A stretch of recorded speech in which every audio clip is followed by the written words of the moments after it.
శ్రీ గురుభ్యో నమః. నేను మీ ఉళ్ళగంటి హనుమత్ శర్మను. మరి ముందుగా ఇప్పుడు ప్రస్తుతం అందరికీ కూడా ఆలోచనలో ఉన్నది, చాలామంది ఆలోచనలో వెళ్తుంది ఏమిటంటే ఈ యొక్క షష్టగ్రహ కూటమి. ఈ షష్టగ్రహ కూటమి ఎప్పుడు ఏర్పడుతుంది, మరి వాటి వల్ల ఈ యొక్క మేషరాశి నుంచి మీనరాశి వారి వరకు వారి యొక్క ఫలితాలు, అంటే వాటి వల్ల వచ్చేటువంటి ఇబ్బందులు ఏమిటి, ఏ విధంగా ఉన్నాయో మనం తెలుసుకుందామండి. ఈ యొక్క షష్టగ్రహ కూటమి వచ్చేసేసి మనకి మార్చి 30వ తారీఖు 2025, అంటే మనకి ఉగాది రోజు నాడు, శ్రీ విశ్వావసు నామ సంవత్సరం రోజు నాడు మనకి ఈ యొక్క మీనరాశిలో షష్టగ్రహ కూటమి ఏర్పడుతుంది. ఈ షష్టగ్రహ కూటమిలో వచ్చేసేసి ముందుగా సూర్యుడు, చంద్రుడు, బుధుడు, శుక్రుడు, శని, రాహువు కూడా అందరే కలిపి ఈ యొక్క మీనరాశిలో వారు వస్తున్నారు. ఆ సమయంలో మరి యావత్తు ప్రపంచంలో కూడా కొన్ని చిన్న చిన్న ఇబ్బందులతో కూడుకున్న వాతావరణంగా కూడా నిలిచిందని చెప్పాలి. ముఖ్యంగా సూర్యుడు వచ్చేసేసి రాజకీయాలు, బాగా గుర్తుంచుకోండి, రాజకీయ ఆధిపత్యానికి కొన్ని దేశాలు యుద్ధాలు ప్రకటించడం కానీ, అదేవిధంగా కొన్ని రాజకీయవేత్తలు కూడా వారి యొక్క ఎత్తుగడలు అనేవి తీసుకొని రాజకీయ హోదాను పొందడానికి అని చెప్పేసి వారు ఉంటారండి. అదేవిధంగా చంద్రుడు వచ్చేసి మనస్కారకుడు కాబట్టి కొంచెం మానసికంగా కూడా చాలా మందికి, అంటే కొన్ని విషయాల్లో చెప్పుకోలేని విషయాలలో కూడా చాలా మంది కూడా మానసికంగా కూడా చాలా ఇబ్బంది పడుతూ ఉంటారు. అదేవిధంగా బుధుడు కూడా బుద్ధిహీనుడు అవ్వడంతో కొంచెం ఈ యొక్క బుధుడికి మెయిన్కి సంబంధించి ఏమిటంటే ఏ ఆలోచన, అంటే ఏ యొక్క డిసిషన్ తీసుకోవాలన్నా కూడా 1కి 10 సార్లు ఆలోచించుకొని కొన్ని నిర్ణయాలు తీసుకోవడం వల్ల, అదేవిధంగా కొన్ని తప్పుడు నిర్ణయాలు తీసుకోవడం, వీటి వల్ల కొన్ని ఇబ్బందులు వచ్చే అవకాశాలు ఎక్కువగా ఉన్నాయి. అదేవిధంగా శుక్రుడు వచ్చేసి మరి భార్యాభర్తల మధ్య అన్యోన్యత తక్కువ అయిపోవడం, అదేవిధంగా సంఘంలో కొంతమంది ఉన్నటువంటి పెద్దవారి వారి యొక్క మరి ఉన్నటువంటి కొంతమంది కొన్ని ఇబ్బందులు ఎదుర్కోవడం అనేది కూడా జరుగుతుందండి. శనీశ్వరుడు బాగా గుర్తుంచుకోండి, కాలక్రమేణా ఈ యొక్క యుద్ధాలకు చాలా ముఖ్యకారకుడు. కొన్ని యొక్క ఇప్పుడు దేశాల్లో కొన్ని యుద్ధాలు జరుగుతున్నాయి. అదేవిధంగా మరికొన్ని దేశాలతో ఇంకా యుద్ధాలు జరిగే అవకాశాలు అంటే ఎక్కువగా ఉన్నాయి. అంటే యుద్ధ వాతావరణం అనేది కూడా కొంచెం ఎక్కువగా కనిపిస్తుందండి.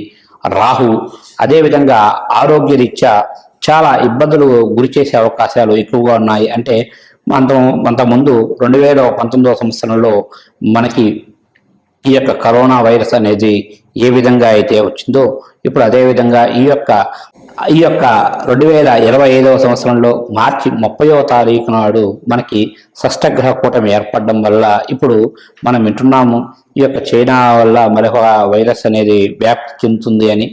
దానివల్ల కూడా కొంచెం చిన్న చిన్న ఇబ్బందులు ఉండే అవకాశాలు ఎక్కువగా కనిపిస్తున్నాయి. కాబట్టి ఈ యొక్క షష్టగ్రహ కూటమి అనేది చాలా మందికి చాలా విధాలుగా కొంచెం నష్టాన్ని చేకూర్చే అవకాశాలు అనేవి కూడా చాలా ఎక్కువగా కనిపిస్తున్నాయండి. ఇక ముందుగా మనం ఆదిత్యాది నవగ్రహాలలో, అంటే ముఖ్యంగా చెప్పాలి అంటే ఈ యొక్క ఆదిత్య నవగ్రహ ప్రభావం అనేది ఈ యొక్క 12 రాశుల పైన, అంటే ఈ యొక్క షష్టగ్రహ కూటమి ఏర్పడడం వల్ల ఈ యొక్క 12 గ్రహాల పైన వాటి యొక్క ఫలితాలు ఏ విధంగా ఉన్నాయో తెలుసుకుందామండి. ఇక మనము ఈ యొక్క షష్టగ్రహ కూటమి వల్ల ఈ యొక్క 12 రాశులు, అంటే మేషరాశి నుంచి మీన రాశి వారి వరకు వారి యొక్క షష్టగ్రహ కూటమి ఏర్పడడం వల్ల వారికి ఏ విధమైనటువంటి ఫలితాలు వస్తాయో, అంటే వారికి జరిగే కొన్ని ఇబ్బందులు కానీ ఏవైనా సరే ఒకసారి మనం వాటి గురించి తెలుసుకుందామండి. ఇక ముందుగా చెప్పాలి అంటే మనం మేషరాశికి మనకి షష్టగ్రహ కూటమి అనేది వచ్చేసేసి ఈ యొక్క మీన రాశిలో అవుతుంది.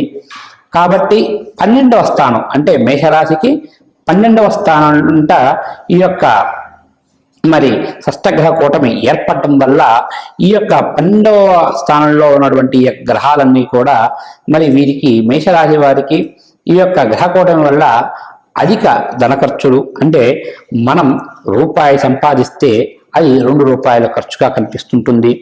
అదేవిధంగా మరి వీరికి ఈ యొక్క షష్టగ్రహ కూటమి మొదలైన రోజు నుంచే మేషరాశి వారికి ఏలినాటి శని ప్రారంభమవుతుందండి.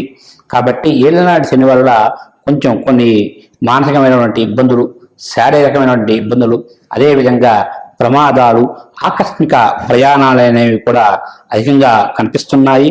ఇక ఆరోగ్య సమస్యలు కూడా అధికంగా ఉన్నాయి. ఇక అదేవిధంగా మరి ఈ యొక్క షష్టగ్రహ కూటమి ఏర్పడడం వల్ల ఈ యొక్క మేషరాశి వారికి మరి ఇంట్లో సంతాన రీత్యా కానీ భార్యాభర్తల మధ్య అన్యోన్యత అనేది కూడా కొంచెం తక్కువగా ఉంటుంది. కాబట్టి చాలా ముఖ్యంగా ఈ యొక్క షష్టగ్రహ కూటమి ఏర్పడడం వల్ల మేషరాశి వాళ్ళు, అంటే ముఖ్యంగా చెప్పాలి అంటే ఏప్రిల్, మే నెలల్లో తగు జాగ్రత్తగా ఉంటే చాలా మంచిదండి. అదేవిధంగా వీరు ఎక్కువగా ఈ యొక్క దైవారాధన, అంటే దేవుడికి సంబంధించినటువంటి దైవారాధన ఎక్కువగా చేసుకోవాలి. ముఖ్యంగా వీరు మరి ఈ యొక్క నవగ్రహాల్లో ఉన్నటువంటి నవగ్రహ ఆరాధన, అదేవిధంగా హోమాది క్రతువులు ఎక్కువగా చేసుకోవడం, అదేవిధంగా మరి వీరికి దానాలు బాగా గుర్తుంచుకోండి. షష్టగ్రహ కూటమి ఏర్పడడం వల్ల వీరికి చాలా ముఖ్యంగా ముందుగా చెప్పాలి అంటే శనీశ్వరుడికి, అదేవిధంగా మరి శుక్రుడికి, అదేవిధంగా మరి రాహువుకి వీరు ఎక్కువగా దానం చేసుకొని వారి యొక్క పూజలు, అంటే మీకు చేతనైనంత వరకు కూడా ప్రతి ఆ యొక్క ఏ రోజైతే మనకి షష్టగ్రహ కూటమి ఏర్పడుతుందో ఆ రోజున ముఖ్యంగా నవగ్రహ ఆరాధన, అదేవిధంగా గణపతి హోమము, లేదా ఏవి మీకు తోచిన విధంగా కూడా హోమాది కార్యక్రమాలు చేసుకొని, అదేవిధంగా మరి ఆ యొక్క మరి మరి శివాలయంలోకి వెళ్ళి శివాలయంలో శివుడికి అభిషేకం చేసుకొని ఈ యొక్క శనీశ్వరుడికి, రాహువుకి, శుక్రుడికి, బుధుడికి మీరు దానం చేసుకుంటే మీకు ఈ యొక్క షష్టగ్రహ కూటమి ప్రభావం అనేది, ఆ యొక్క ఉండేటువంటి ప్రభావం అనేది కొంచెం తగ్గి నెమ్మదిగా మీరు అనుకున్న పనులు సకాలంలో పూర్తి చేసుకుంటారండి. శుభస్య శీఘ్రం. ఈ యొక్క షష్టగ్రహ కూటమి ఏర్పడడం వల్ల ఈ యొక్క మేషరాశి వారికి మరి ఇంట్లో సంతాన రీత్యా కానీ భార్యాభర్తల మధ్య అన్యోన్యత అనేది కూడా కొంచెం తక్కువగా ఉంటుంది. కాబట్టి చాలా ముఖ్యంగా ఈ యొక్క షష్టగ్రహ కూటమి ఏర్పడడం వల్ల మేషరాశి వాళ్ళు, అంటే ముఖ్యంగా చెప్పాలి అంటే ఏప్రిల్, మే నెలల్లో తగు జాగ్రత్తగా ఉంటే చాలా మంచిదండి. అదేవిధంగా వీరు ఎక్కువగా ఈ యొక్క దైవారాధన, అంటే దేవుడికి సంబంధించినటువంటి దైవారాధన ఎక్కువగా చేసుకోవాలి. ముఖ్యంగా వీరు మరి ఈ యొక్క నవగ్రహాల్లో ఉన్నటువంటి నవగ్రహ ఆరాధన, అదేవిధంగా హోమాది క్రతువులు ఎక్కువగా చేసుకోవడం, అదేవిధంగా మరి వీరికి దానాలు బాగా గుర్తుంచుకోండి. షష్టగ్రహ కూటమి ఏర్పడడం వల్ల వీరికి చాలా ముఖ్యంగా ముందుగా చెప్పాలి అంటే శనీశ్వరుడికి, అదేవిధంగా మరి శుక్రుడికి, అదేవిధంగా మరి రాహువుకి వీరు ఎక్కువగా దానం చేసుకొని వారి యొక్క పూజలు, అంటే మీకు చేతనైనంత వరకు కూడా ప్రతి ఆ యొక్క ఏ రోజైతే మనకి షష్టగ్రహ కూటమి ఏర్పడుతుందో ఆ రోజున ముఖ్యంగా నవగ్రహ ఆరాధన, అదేవిధంగా గణపతి హోమము, లేదా ఏవి మీకు తోచిన విధంగా కూడా హోమాది కార్యక్రమాలు చేసుకొని, అదేవిధంగా మరి ఆ యొక్క మరి మరి శివాలయంలోకి వెళ్ళి శివాలయంలో శివుడికి అభిషేకం చేసుకొని ఈ యొక్క శనీశ్వరుడికి, రాహువుకి, శుక్రుడికి, బుధుడికి మీరు దానం చేసుకుంటే మీకు ఈ యొక్క షష్టగ్రహ కూటమి ప్రభావం అనేది, ఆ యొక్క ఉండేటువంటి ప్రభావం అనేది కొంచెం తగ్గి నెమ్మదిగా మీరు అనుకున్న పనులు సకాలంలో పూర్తి చేసుకుంటారండి. శుభస్య శీఘ్రం.